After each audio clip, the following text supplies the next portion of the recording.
Hello and welcome back to What If Geography, the podcast. And the reason why I said welcome back is hopefully you have listened to the first part of this episode last week. Episode 3. That's episode 3. I know we're at the point where we're probably still counting them. I imagine if we keep doing this, there's going to be a point where we're just not counting them anymore. The numbers will be too great. The numbers will be too great, and it won't be so momentous every time we record one. So just to introduce the show in case you're jumping into this episode first time for some reason, this is the podcast where we dredge up all kinds of what if scenarios, and we talk about them in terms of geography. That's our lens for looking at the world. And Hunter, why geography? Well, we look at the world through geography because it allows us to look at similarities and differences, but also how places connect. And it's an interesting set of ideas, of tools, really, for examining a lot of the nuances and complexities of the world. Exactly. And if this is the 4th episode that you're listening to, first of all, hey, thanks. That's awesome. That's amazing. Yeah. Right? We like you. I like to just, contextualize it by saying geography is everything. It's an easy way of just saying that's why geography is literally everything. And so it makes it for a very fun topic for us because we are both geographers. Hunter, why don't you go ahead and introduce yourself really quick, and then I'll That's right. myself. By trade, I'm a geographer. I'm a geography professor at Portland State University. I teach a variety of courses there on what's called human geography, so things that deal with globalization or urban landscapes, world population, food supply, this kind of stuff. Also a co-author of a couple books, Cultural Atlases, which is a special kind of atlas. The first one is Portlandness, a cultural atlas. And the other one is Upper Left Cities, a cultural atlas of San Francisco, Portland, and Seattle, which Geoff was involved in making as well. Mm-hmm. This heavily involved, yeah. We have they were very collaborative. Geoff was a massive contributor to that second book. David Banis is my co-author there. And I mentioned these because they're very interesting ways of looking not just at the cities I mentioned, but looking at cities in general, looking at the world. And through some very, very cool maps, some decent essays, some great graphics and photographs, we give people a different way of appreciating things and looking at things from a perspective they might not have considered before. Yeah, and just so you all know who I am, my name's Geoff Gibson. Chances are, if you're listening to this, you're probably listening to it because you do know of the YouTube channel of the same name, What If Geography. If you don't know what that channel is, you can always go find it at youtube.com/whatifgeography, all one word. Go check it out.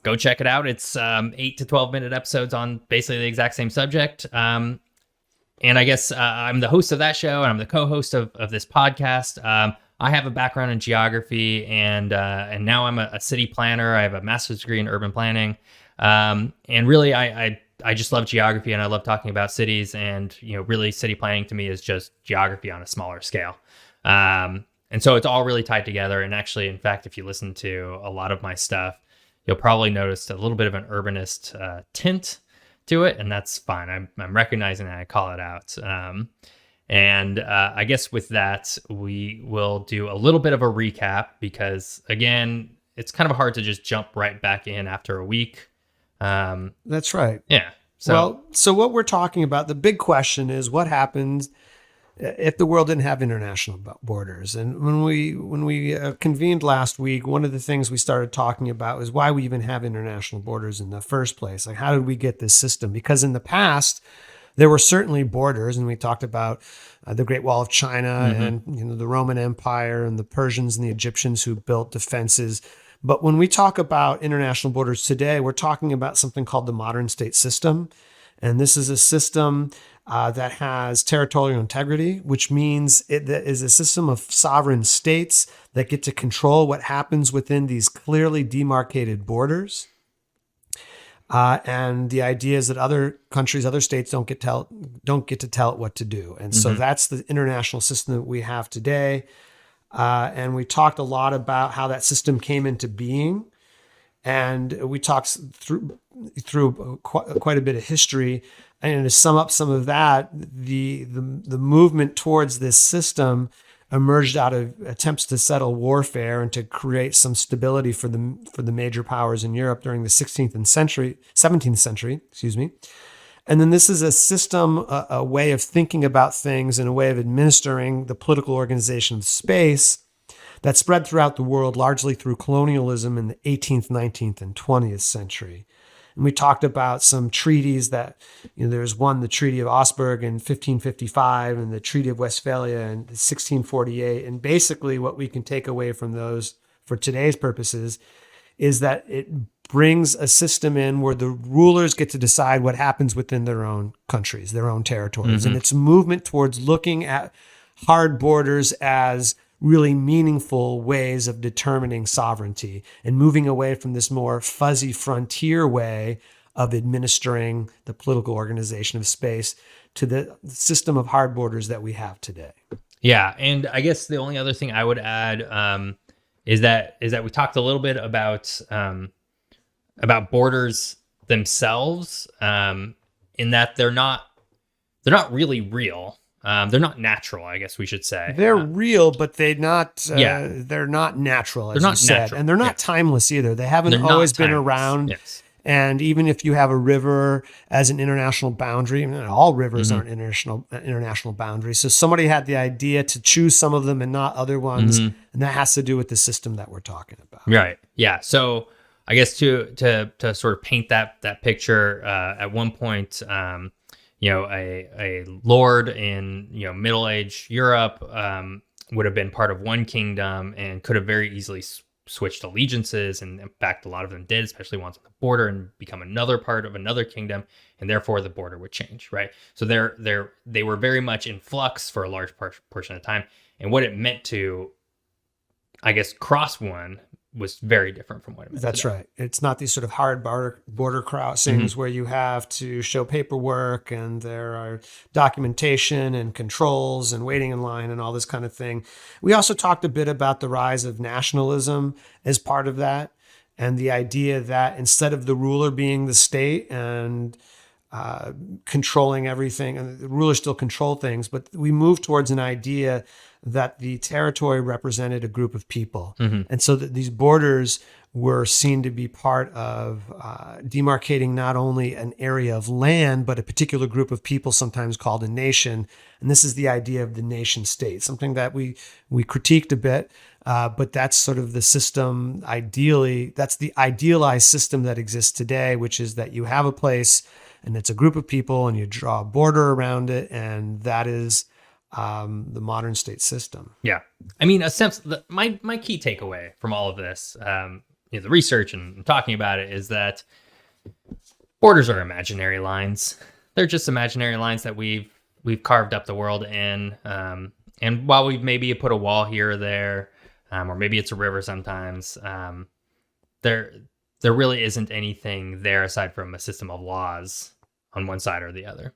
Right. And I mean, the other thing that figures prominently in this, and we've talked about it a little bit, but we can hit it a little bit more squarely, are the importance of maps in all this. Because we didn't even talk about that in the first episode. Without maps, we don't have a way of really solidifying these ideas we have in our heads about where things end and where things begin, where countries end and begin. And it takes somebody putting something on a map, first on paper and now probably digitally, and bringing that out into the world and making that a reality. It doesn't go the other way around. It's not that people went out into the world and saw the hard boundaries of countries and then wrote them on a map. Then they wrote them on a map and then they brought them out to the land and said, I think this is where this area on the map refers to. Let's draw the border here. Yeah, I would. Oh my God, I can't believe. So we spent a whole episode. We talked about a lot of really good concepts around borders, and I don't think we actually even mentioned maps at all, which we probably should have. We may have mentioned maps, but we didn't make as big a deal out of it. At the top of the broadcast, I talked about how I'm involved in making these cultural atlases, and I think it's important to recognize that maps for a long time in the practice of cartography was a very imperial, very state power type of activity, and that's the history of maps. That history is changing in some ways because maps can be used to contest power as well. But there's a big history of using maps to carve up the world into these different states. Yeah, and I would argue even today, if you if you go to Google Maps, obviously that now is the most popular map. And if you were to go to any sort of contested area, if you look at Israel and Palestine, Google has defined it probably based on sort of what Israel wants or some other nation state, depending on where you are. They have defined it themselves, and that has largely dictated what people perceive as real. Yeah, well, and sometimes maps carry sort of a non sequitur at the bottom, which is that the illustration of these borders does not necessarily entail a endorsement of these borders. They're trying to represent the world. And the other thing that we probably should have mentioned last time, but I think we can state it clearly here, is that as these borders are being drawn up, they don't necessarily have a lot of meaning and resonance at the beginning for people who are in place. Now, this does end up having a big impact in their lives eventually, but it's not that people, that Europeans went around the world and sort of tracked how political organization of space or cultures operated and then started drawing maps around them. That wasn't the case at all. Rather, the borders were drawn in ways that were conducive to supporting the political and economic desires and aspirations of these European states, and China and the United States as well, and others. So the great powers divide up the world, and it's not necessarily reflecting natural divisions of any kind that exist on the ground. Exactly. Yeah. So, with that said, that's a good recap. I like recaps where we actually like dive a little bit more into it, because it encourages people to like continue. Bonus information. It's bonus information. Like, great. Like, listen to the recap, because there's going to be more coming at you that we probably didn't get. And then we get to brush up some of the things that we didn't go into as much detail about, but in a concentrated way. In a concentrated way, right? It allows us to reform our thoughts, maybe. So now we're going to get into our what if scenarios, right? Here we go. And but unfortunately, dear listener, we do have to go to ads first. but stay tuned. But stay tuned. Yeah, I don't know how long ads go. 2 minutes? I don't know. Stay tuned for 2 minutes and then come back. And we're back. So we left you. We were about to dive into basically our what if scenario. That's right. But before we, not to tease you guys too much. Before we get into what if there were no borders in general, let's talk a little bit more about what would it take to even get to no borders, right? Because we sort of need to talk a little bit about that. Pretty big ask right now in the world, because the momentum of these borders and the interests of state governments to keep them is pretty strong right now. And so we could divide this into sort of two sub questions: is what would we have to change in history to not have gotten to this point, and maybe what would have to change now to get us to the point where we didn't have international borders. And I suppose if the Treaty of Augsburg and the Treaty of Westphalia and the settlement of World War I, the Paris Peace Conference had all played out differently, we might still have the kind of frontier fuzzy borders that existed before. And we would, it's not that borders do or do not get rid of warfare. Before we had this system, there was warfare, and then after this system, there's been a lot of war since borders. I think what's different is the context under which these conflicts sometimes take place, and so you might see different political justifications for armed conflict if history had played out differently. So in terms of what would it take to get rid of borders, we would have to have a different set of questions. Settlements from some of these treaties. And a lot of times it's in the wake of war that they make decisions about how to administer this stuff. I guess those things that we talked about, if those had played out differently, we would not have borders in the way we know them today. Perhaps the more speculative and interesting question is, what would it possibly take to get rid of international borders today? Which is, so I think, so we've talked about this a little bit before. Obviously, we were doing our homework and everything like that. and we did sort of center around a key institution, which is the United Nations. That's right. And I think just going back really quick to sort of going back into the past a little bit and talking about, if some of these key treaties never happened, how would that affect the borders today? And would they be a little bit fuzzier? I think they would be. I also think there would probably still be some pretty defined borders, but what I think the major difference would be, and this is how we bring the UN back into it, is that borders wouldn't be internationally recognized like they are today. Right. We have more walls of China, more of the Roman walls. Right. Or you would just have two states who recognize a border, but that doesn't necessarily mean a state 1,000 miles away would really know or care or whatever. It might not be a part of their reality, but yeah, there might be even more border walls. I guess that's answering the last one. If there's this change in history, there might be more of those. Yeah. What would it take to get rid of borders today? I think it would take a change in the way that governments, interact with one another, perhaps, or the willingness to go to war, perhaps, or the willingness to have different pretexts for going to wars could really change that. And if that sort of loosened up, then borders might not serve as much of a purpose anymore. Some people would suggest that borders are actually not as meaningful and active today in this sort of globalized world. And I mean, the world has been globalized in different ways for a long time, but I'm talking about the kind of globalization we've had since maybe the 1970s.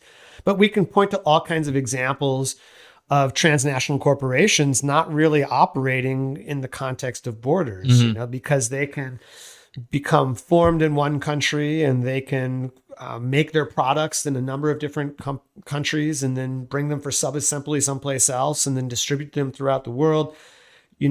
Companies can have their banking being done in different countries. I think Apple banks in Ireland, for example, because it's more conducive for them for various reasons. So in a lot of ways, borders have changed. And although we haven't gotten rid of them, that's maybe an illustration of what it would change, what it would take. And if maybe corporations, transnational corporations become increasingly powerful, maybe that would be something. Of course, the very fact that they can go from country to country means they're transcending the borders, but the existence of the borders is still important. So it's pretty hard to say. There's actually this is a wild tangent. But as you were talking about the transnational corporations becoming more powerful and what does that mean for borders and for us really as they become more powerful, there's a really good book that was written by an author named Max Berry, maybe 20 years ago or so, called Jennifer Government. I know this. Do you know this book? Yeah. Oh my God, I love it. And so I'll just explain it for the readers because it ties a little bit into borders. It's kind of a science fiction-y thing. It's science fiction. It's takes place in the nearish future. Which is today, probably. Which is probably today. From 20 years ago. But it's the idea that governments, as we know them, really no longer exist. And really what exists are corporations. And so if you work for X corporation, your name becomes X. So I would become Geoff X, Geoff X Corp or whatever. Right. And then so I'd be Hunter Portland State University. You would be Hunter Portland State University. And so you would be able to go and travel to wherever these corporations had sort of jurisdiction or limits or treaties with other corporations. And it was a very interesting way of thinking about a future possibility of the world where we become more like corporate states rather than governments. Than political states. Rather than political states. And sorry, that was a little bit of a tangent. But no, I think that fits. Yeah. It and speaks to this so-called borderless world that corporations have led us to. Right. And they operate under a certain set of rules that, for example, the two of us have to abide by, right? Corporations like Apple can go and set up shop in Ireland, really for eternity, right? They are able to do that, and I'm not able to go set up shop in Ireland. Right. I don't have Irish citizenship, so it's interesting the way the corporations the rhetoric they use, though. For example, Apple products.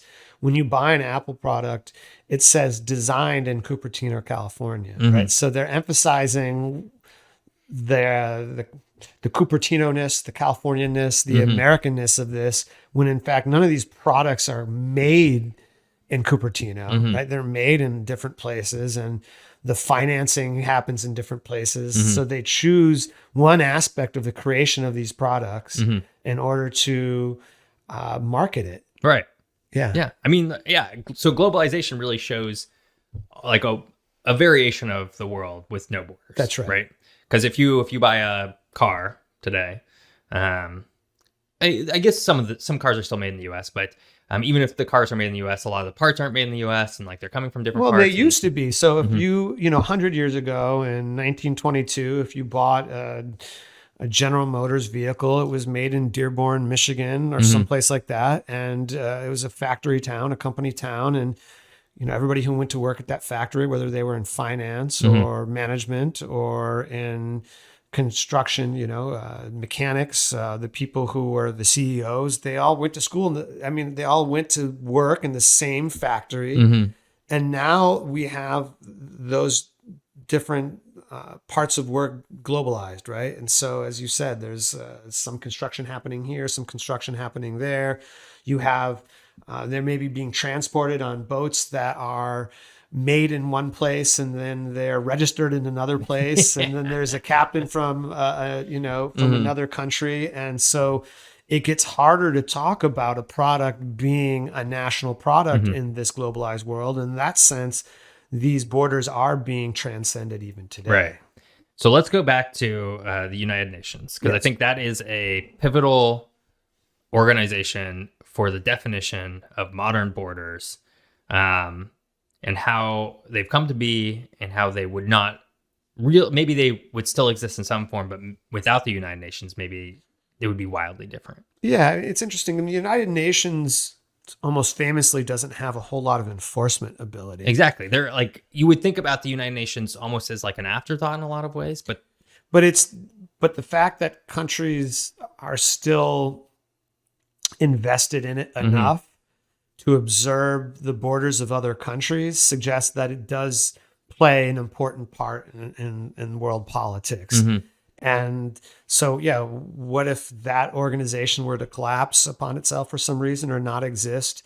That might be conducive to international borders starting to become less important, less recognized. And that's what it would take to get rid of borders in one way, is for governments to stop recognizing them in other borders of other countries, or to start transcending them more. And if countries started to transcend them more and more, then others would do that too. I mean, today, again, it's not just the land or the territory or the territorial waters, but it's the airspace above, to the point where, if you want to fly a plane over another country, you have to have permission from that country to use that airspace. And if you recall, there was a balloon race. There was a race to become the first individual to pilot a balloon around the world. You remember that? Yeah. That well, was it's like around. Well, maybe it's a movie. I don't know. No, there is a movie, Around the but this World was in like a 80 real Days. thing that people, really, really wealthy billionaire types were involved. But this was like in like the 20s or something.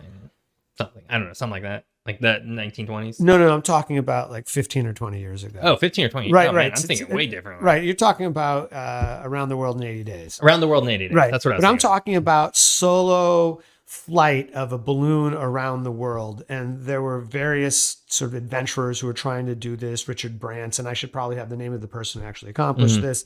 But the important part for the story right now is that once they started flying over certain countries, for example, in Central Asia, they had to call ahead to get permission for the balloon to enter that airspace. And if they couldn't get that permission, they would just come down in a country where they had permission to be, because otherwise they could be shot down and they wouldn't have any recourse, because the rules of the United Nations and of territorial integrity is like, you can't be in this airspace if you don't have permission to be there. So if countries stopped recognizing that so much, then maybe the borders would go away. And that's also a good point to bring up, that borders.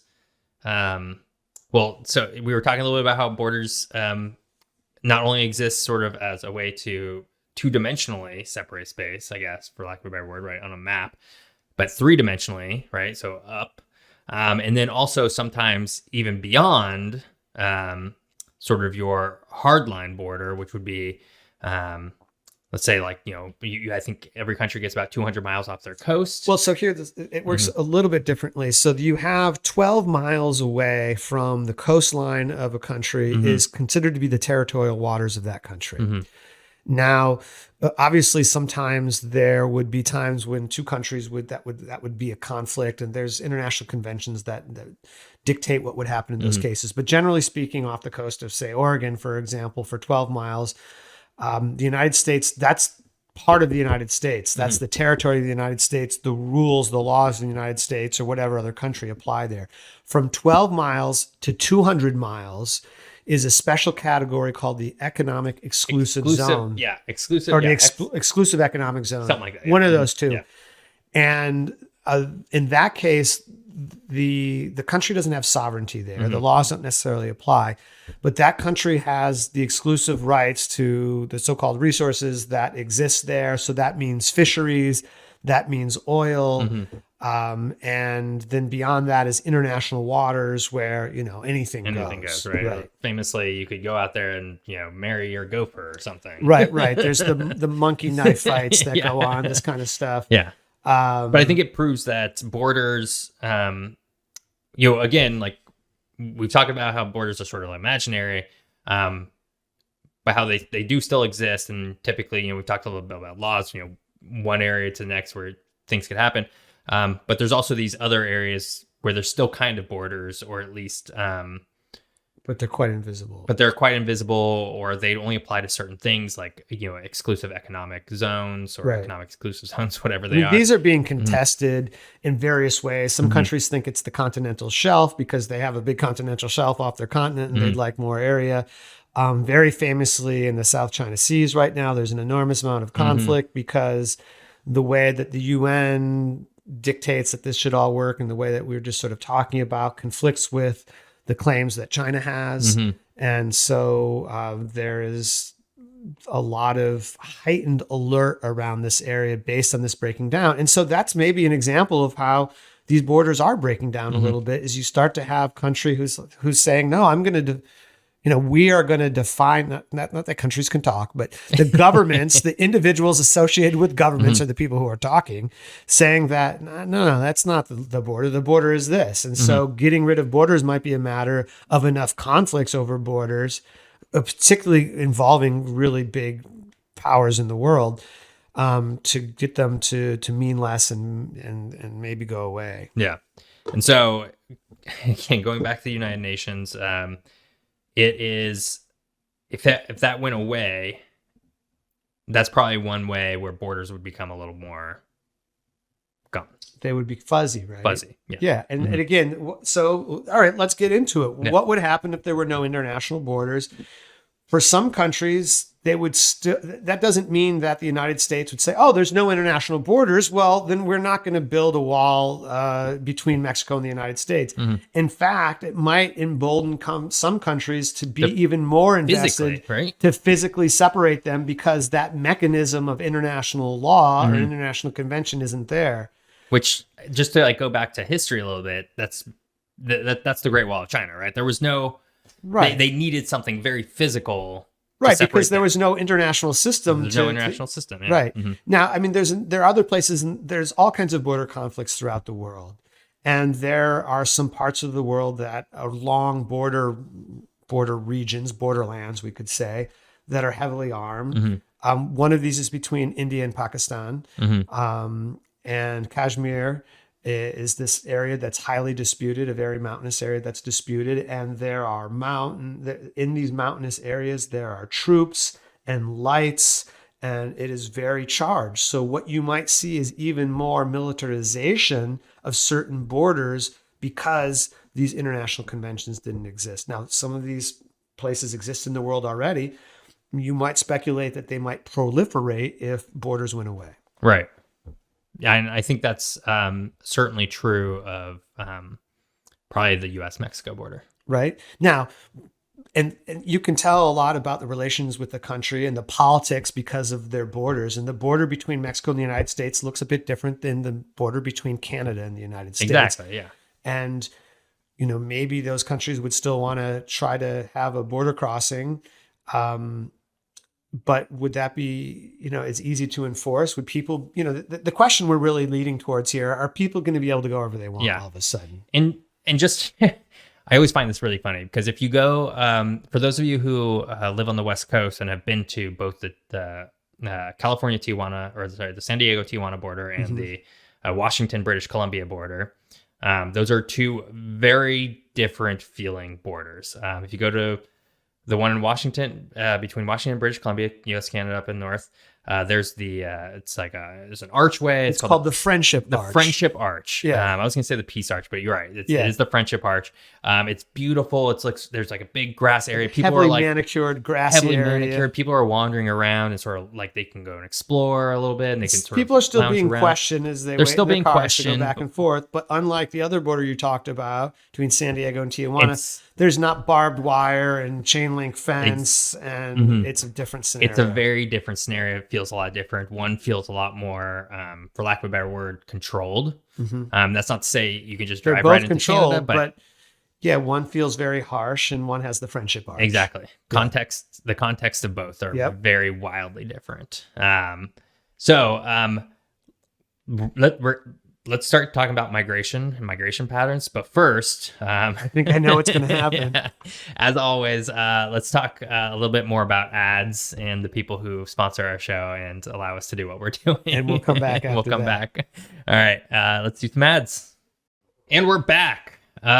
So when we last left you, dear listener, we were talking about sort of what would it take to get to know borders, and we started touching a little bit on sort of the differences between some key borders.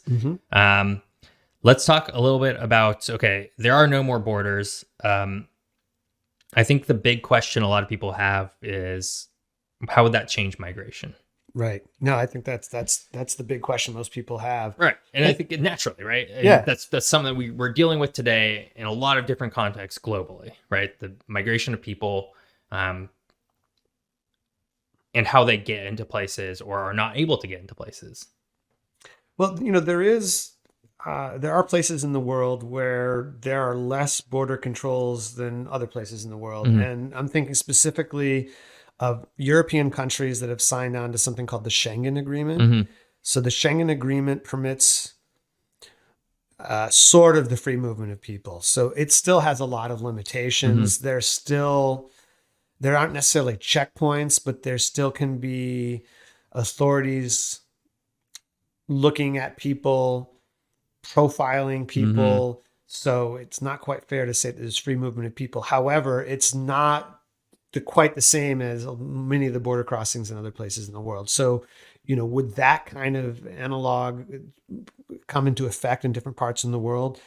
Possibly in certain places, and particularly among countries that had really friendly relations and similar economies, maybe you might expect something like that to happen. One of the questions I had in my mind that relates to the flow of lots of different things, but including people, is, well, would countries would still have their same laws and everything, right? Presumably, yeah. I mean, these European countries have different laws, although except the interesting thing is the European Union countries have different laws, but they've normalized some things. They've standardized some things. So some of the laws have changed to reflect one another. But there are countries who are not part of the European Union who are part of the Schengen Agreement. So that throws a little bit of a wrench in it. There are probably examples from other places in the world where there's a little bit more of flow, people going back and forth without too much interference.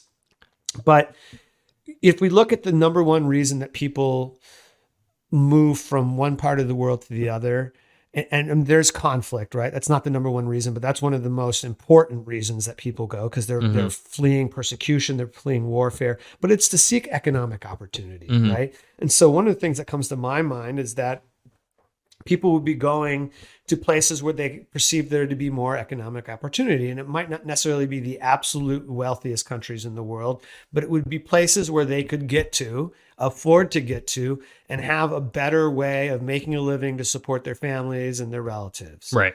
And so my guess is that there would be an increase in flow of people moving from place to place. And a lot of it would be based on where people thought that they could go and that they could make a living, and that, but they ought also maybe be tolerated to a certain degree as well. Now, some people have to go where they know they're not going to be tolerated because the imperative of making money for their families trumps everything else. It's more important. But there would be geographers would have their hands full with this, trying to discern, these different flows of people and how they're making decisions. And other times, another thing we can say is that people don't just pick a random place on the map to move to. They go to a place where they have some kind of knowledge and relationship, some social relations. Maybe they have friends or family or something like that. So some of these flows that already exist, I mean, they might be changed, they might be amplified. And the other thing is that once you get a migration stream from one place to another, some people decide to pick out a new place that they're going to try to go to because all of a sudden those borders aren't there. And that starts a new migration stream there. So there might be migration streams that don't currently exist that might start if there were no international borders. Yeah, it would be interesting to see. I guess the example I'm thinking of is Japan, which has notoriously very homogenous.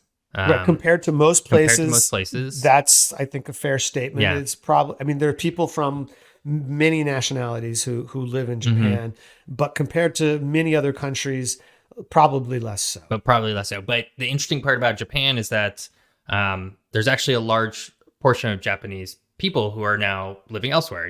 Obviously there's a large Japanese population in the United States and Canada. There's also a large Japanese population in Brazil. And there's a lot of Brazilians in Japan as well. And there's a lot of Brazilians. And so it's interesting to see, like, we know that some of these flows have existed in one direction predominantly. In case of Japan, it's predominantly been outward towards other. Now, if there's no more borders, is there some sort of reverse flow going on as people have these connections back, back to home or whatever, not back to home, I shouldn't say, but like, you have a distant great grandfather who now has family back there, and now you have a way of getting back in, right? I think that would be most interesting to see is like, how do people adapt to countries that have been historically pretty closed off?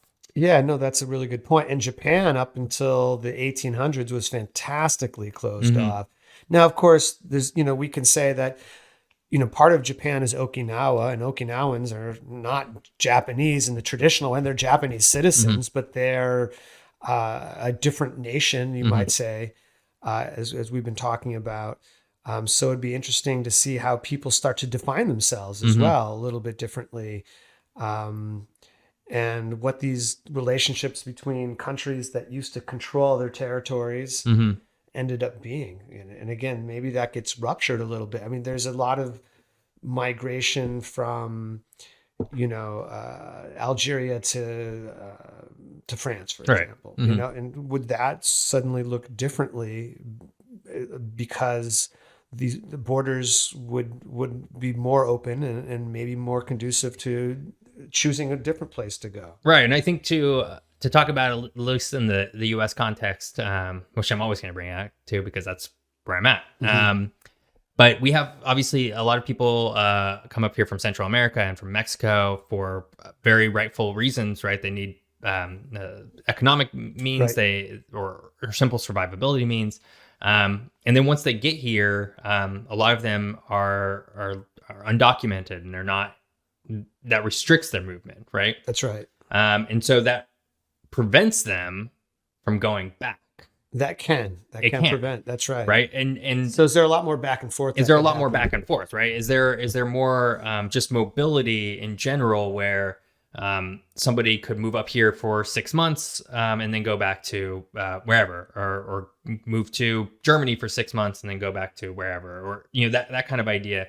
Whereas the sort of system we have now with borders, it's designed to keep people out, but it also keeps people in a weird way. People who we would, I guess, not we, because I wouldn't call myself this, but are designed to, there's like these certain laws that are designed to keep people out that then keep those same people in once they actually do get in. Well, I mean, another thing that we talked about in the last episode was citizenship. So I wonder, does this decrease or elimination of international boundaries eliminate or transform citizenship. So I mentioned a few minutes ago, there's a lot of Algerians in France. Well, there's a lot of French people who are Algerian is another way I could say that. So some people who are of Algerian descent in France are Algerian citizens. Some of them are French citizens.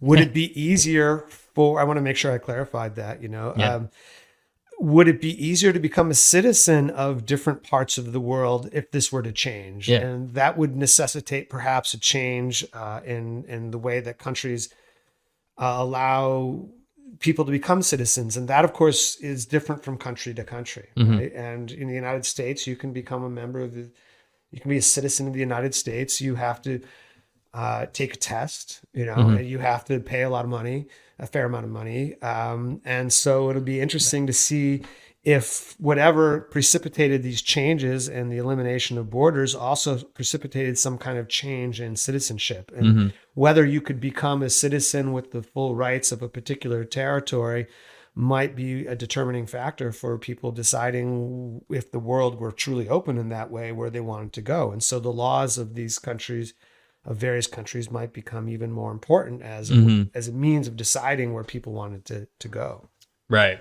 So I'm going to propose a scenario that I've been thinking about. So we talked a little bit about people moving towards where economic means occur. And I think if borders went away today and everything else was equal, I think there would be some differences here and there. But I think generally, due to the economic means that we talked about, people would still flow to where those economic means exist, which is the United States, Canada, a lot of parts of Europe, China, probably.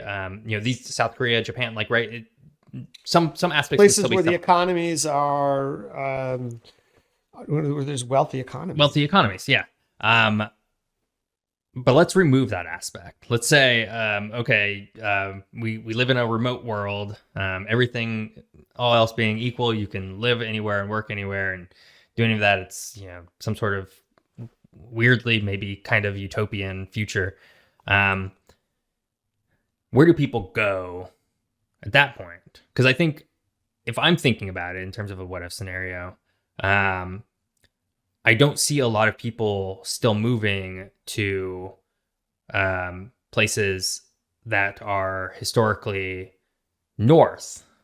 So Germany, for example, where it can be kind of, cold and dark and, for large parts of the year. The continental. Right. Kind of, Yeah. And then does that change things? And do you see it sort of like, well, okay, now a lot of people want to live in, I don't know, Costa Rica or Belize or, these kinds of places. Well, I mean, people have all kinds of different preferences for the kind of climate they want to live in. So I think it's hard to guess that. One of the things that I think about is, all right, if you take away the economic part, one of the other things that still might be in effect is nationalism, right? And so, never goes away. Right. I mean, if people are xenophobic and afraid of people from other places, and there is an increase in crime because there's a lot of migration to some place, that's part of this scenario maybe too. I mean, if xenophobia and nationalism goes away, then it's truly wide open, right? But if that's still part of the scene and a lot of people are reacting to the idea that, all right, although there's no such thing as territorial integrity anymore, people might be pretty attached to the idea that this country is this nation and people from other nations aren't welcome here. And that might be a big part of how this all plays out in this so-called borderless world. And, it makes me a little afraid to think about in that kind of scenario, the kinds of violence that might erupt from people reacting to certain migration streams. Yeah. I think, myself included, I when I think of no borders, I think of a very generally positive worlds, right? More on the side of utopia than dystopia. Have you ever watched Star Trek? Right? I've seen Star Trek. I've seen Star Trek, and obviously Star Trek mostly takes place out in space, so it's not really talking about borders necessarily. Whatever. They're hiding it. It's science fiction. They're hiding it. But if you sometimes they go back to Earth, and then Earth is this wonderful utopia at this stage in the 20 whatever hundreds. where you can just go anywhere and like, it's a perfect world and like everything. People identify as Earthlings. Because people identify as Earthlings, right? So you like it. So sometimes I think about like, oh, no borders. Like that's one step. That's the step that we need to get to before we get to Star Trek, right? It would take having other planets to make us all think, maybe we're not so different after all. Because those people from Mars, or those Martians, right? They're who's really different. Yeah. But there's also, to your point, there's also, borders also can prohibit a lot of dystopian sort of realities as well, right? There's always like another side to it, right? Yeah. Absolutely. I mean, there was... Are wars going to be fought over what used to be, border areas? And if borders go away and people are thinking, well, there's no system to stop us from going to war there, then that might happen. Yeah. But hey, let's move on from people for just a moment here and talk about some of the other things that borders restrict that would no longer be restricted if we didn't have borders. So for example, what would the flows of goods and products look like with no borders? Geez. So it's a really good question. I think, in some ways, depending on where you live, you don't really at least feel the effects of any limits on goods and products. Maybe there are, and certainly there are tariffs and such, right? Those would be like the hardest border for like a product. Sure. There are extreme examples, yeah. Right? So for example, drugs that are illegal in one country would, if there was no borders there's still rules, right? But if there's no border controls, it might be much easier for, drugs to become prolific throughout the world, even more than they are today. Right? Because there's certain places in the world where they're highly restricted, right? And the kinds of places where if you were to bring marijuana or heroin, that you'd be thrown in jail forever. Right. But all of a sudden those become widely available in a place, then that really changes things there. And the other thing that is illegal in some places for most citizens to own that is not legal everywhere are certain weapons, for example. And that's a big one for us. Right. So, guns, people can own guns in the United States in a way that people in other parts of the world can't always possess them. And if those could suddenly be transported throughout the world, that might have a really big impact in places as well. So, that could be a big change. Yeah. Yeah. Sort of goods and services and how they get distributed and yeah.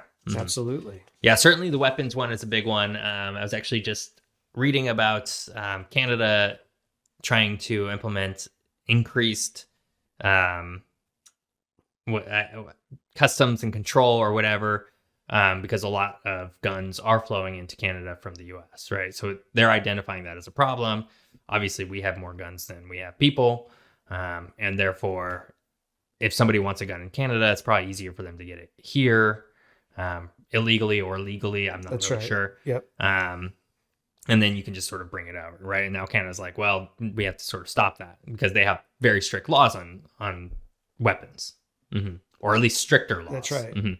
Yeah, would border, if you don't have borders, you don't have border controls, I think is the assumption that we're sort of making here. So then it would become very easy to transport kind of whatever from place to place. And then that's where the capitalism thing comes in. If there's some money to be made by selling a certain product someplace, and that's all of a sudden new markets are open throughout the world for whatever isn't sold there now. And it could be the examples we've talked about. It could be other things as well. So that suggests that there could be a brand new role, even more amplified role for corporations that are sniffing out new markets. In ways that a lot of people would find very nefarious. But that could be a reality, in our fantasy example here of what if the world had no international border. Yeah, it's wild. So we are, I think we're sort of getting near to the end of our episode here. I want to hit on a few hotspot areas. Okay. Quote unquote borderland areas. And obviously, which ones these are. We've talked about them. listener, you probably don't know what they are, but we're just going to talk about them pretty briefly in sort of this context of how it might change. So let's first talk about and we talked about it quite a bit already, but let's talk about the USA-Mexico border. Okay. And how that might change in this sort of new borderless world. And I think we've already hinted at this, that this might be a border where if there wasn't an official border, there might become, and obviously there's already walls being put up, but there might be more walls put up. Depending on the attitudes of people, depending on the kinds of individuals who are leading governments, there might be a big movement to fortify more, or there might be a desire to take away. And so the politics of individual places still matter a lot in a scenario like that. Yeah, I wonder if you would even see it like between, because obviously state governments are still state governments, right? They would still have their own laws and their own means of doing stuff. So you could almost see California coming at it in a different way than when you remove sort of the national imperative to establish a border, which is one of the United States federal government's primary duties, right? Is to manage their border. Right. When you sort of remove that imperative, then it almost flows back down to the states. And when they can't really have an international border themselves, each one might go about it in sort of a piecemeal manner, right? That could patchwork, happen, right? Yeah. Well, I mean, if we can jump to another example, I'm thinking one of the places that, by reputation is highly restricted and keeps its borders pretty tight is North Korea. Oh boy. Right? Yeah. So what happens to a situation where the demilitarized zone, maybe does that go away between North and South Korea? I mean, when the wall came down, right, in 1989 between East and West Germany, pretty quickly, families could reunite, families that were separated. So there would be a lot of upsides there. In the case of North Korea, I think information, I understand, is highly controlled. We talked about this already. And so what happens when, those ideas come into North Korea, and by contrast, ideas from North Korea start flowing out to other parts of the world as well, there would be a very interesting cultural exchange that would occur. Yeah, I think I think is probably the most interesting example in this one what if scenario, because it's like you said, it's very obviously North Korea is very controlled. It's a very extreme example of and it's mysterious. Borders. It's mysterious to us. Almost, I mean, it's so mysterious that I don't even know how to answer this question or state this question. How could we know? How could we know, right? But I imagine that it's as mysterious to us as almost the world is to people who live in North Korea, right? I mean, it's hard to know. We have a view of North Korea that's fed to us from our own media and the media of other places as well. Right. And so how informed or misinformed are we about what happens there? And how informed or misinformed are people there about what happens elsewhere? That would start to change probably. Right. But I think you're right. I think because we have the parallel of East Germany and West Germany and the wall coming down. And I think that's not an entirely dissimilar situation, right? In fact, there's a lot of parallels there. Very authoritarian controlled area, now all of a sudden there's free movement, and then all of a sudden, there's flowing and capital and everything like that. So here's something interesting, and maybe this is heading towards a wrapping up type point, because we haven't brought this up in our own conversations, but there's one place or one body of land in the world that isn't part of any country, and that's Antarctica. Oh, so Antarctica. I wasn't even going to talk about Antarctica does not. There are research bases that different countries have. The United States has one on the South Pole, and there are countries that lay territorial claims there, although they haven't exercised them. They include France and Norway, Australia, New Zealand, Great Britain. There may be a few others, but if we're not recognizing borders, does that also mean that we're not recognizing the sort of non-territoriality of Antarctica, and all of a sudden that starts being administered, used, occupied in a different way? I don't know. Especially, as climate change happens and ice melts, there will be inherently more land visible and probably more resources. And I think there's probably a very interesting future for Antarctica. And I've seen some maps that have like shown like the different areas that are claimed, and it's really like if you have a circle, right? You have a pie chart, and you just start drawing into the inner sort of line, and everything becomes like a little pie slice. That's really what Antarctica looks like right Although now. It's, in terms there's of some overlapping specific claims. There's as well. overlapping claims, Yeah. yes. But it's really interesting, right? It's like it's very geometric. So it's very. So we talked a lot about like imaginary lines and like borders, how they're not really real. In terms of like actual like, they're very man-made. Human-made, yeah. Thank you. And this is very much that, right? It's as human-made as you could possibly make. That's right, because those divisions only exist on maps right now, and they're not exercised. This is the opposite of our exercises. What if we started putting borders in places that don't have them? Well, speaking of opposite, so this is actually the one I did want to end on, and this is sort of the opposite scenario, and it's Ireland and Northern Ireland. Okay. So for listeners who are not aware, in 2016 or so, I'm fuzzy on the exact year, but Britain decided to formally exit the European Union, in which case that has created a scenario where Ireland and Northern Ireland, which is really, they both exist on the island of Ireland, previously had an open and free-flowing border. It was part of an agreement called the Good Friday Agreement, that really helped solve some very tough times for the region.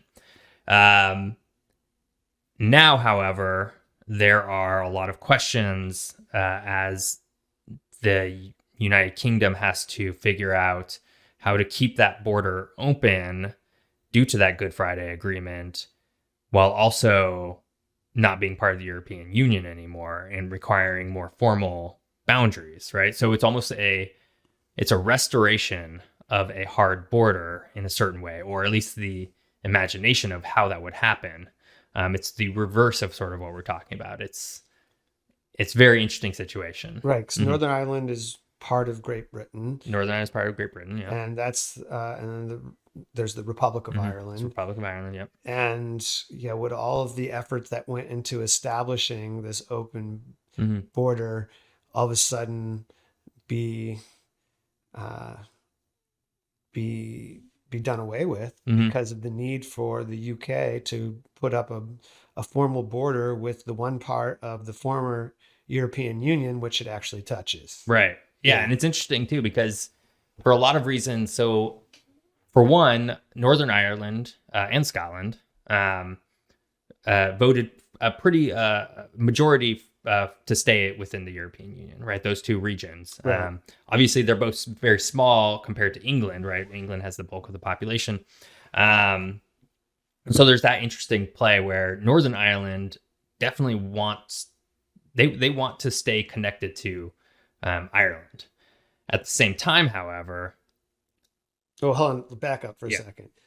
There are some in Northern Ireland. There are some. Right. But like the majority, right? That's what I'm talking about. I'm talking about the majority of the people. They want to stay connected to Ireland in that way, right? Okay. That's sort of what they voted for. Right. Yeah, I mean, you can't speak for everybody, right? There's always going to be some people.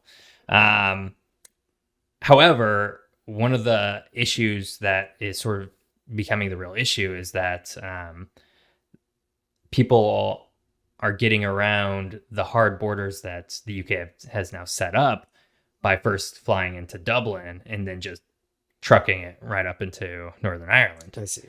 So you can, and then once you get up there, then you can go anywhere else, right? So it's like this weird, it's like a back door, right, that anybody has access to. So it's really interesting to see this playing out in real time. And obviously, this is not to make light of the situation. It's actually a very stressful situation for people in Ireland and Northern Ireland, and probably the UK as well. I don't know about England's perspective on all this, but I can't imagine it's an easy solution. But it's a really interesting border situation.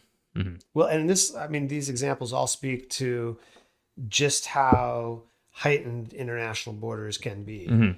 And also points to maybe some of the reasons why this is a kind of a fantasy scenario. Absolutely a fantasy scenario. Yeah. Yeah, I don't think anybody's under. Well, yeah, I still hold on to my Star Trek Right. utopia. As soon as we make contact, yeah, that's it. Oh boy. All right. Well, I think anything else to talk about in this We've said a about lot. borders? We've said a lot. It's been a solid, I don't know, I'm gonna guess like 2 hours of talking about borders. Well, I guess let's do some pluggables. Yeah, well, I would say that, again, we've touched on a lot of sensitive issues here, and we're not trying to endorse one thing or that's a the good point other. to make, yeah. But what we're trying to do is have an open conversation about this international system we find ourselves under, and just speculate what could happen one way or the other. Again, no endorsements here for any particular scheme, other than the scheme of talking openly about ideas and trying to do so in a peaceful way, just by talking about things. But in terms of pluggables, as we're concluding, again, my name is Hunter. I am the author of Portlandist, a Cultural Atlas, Upper Left Cities, a Cultural Atlas of San Francisco, Portland, and Seattle, co-written with David Banis, with many contributors, including Geoff. And like you to, if you're so inclined, to take a look at geography in a different way through these cultural atlases. Yeah. And you can find me on Twitter at geographic Geoff, Geoff, all one word, or Instagram, geographic_Geoff. And then, excuse me. And then you can find this podcast on Twitter at What If Geography. And we actually don't know what our next episode is. No. Oh, no, we do. Because I know what my next one is going to be. Yeah. Right. So tune in next week where we're going to talk about the interstate highway system in the United States. It's obviously, I work in transportation. I love talking about it. And we're going to talk about what if it didn't get built? What if it didn't happen? Not if it went away, but what if it never happened? What if it just never happened? Yeah. All right. Yeah, it should be a very interesting subject because there's a lot of impact there on a lot of different cities in the United States, oftentimes for not good. So, well, stay tuned. All right. Thanks, everybody. Thanks. Bye.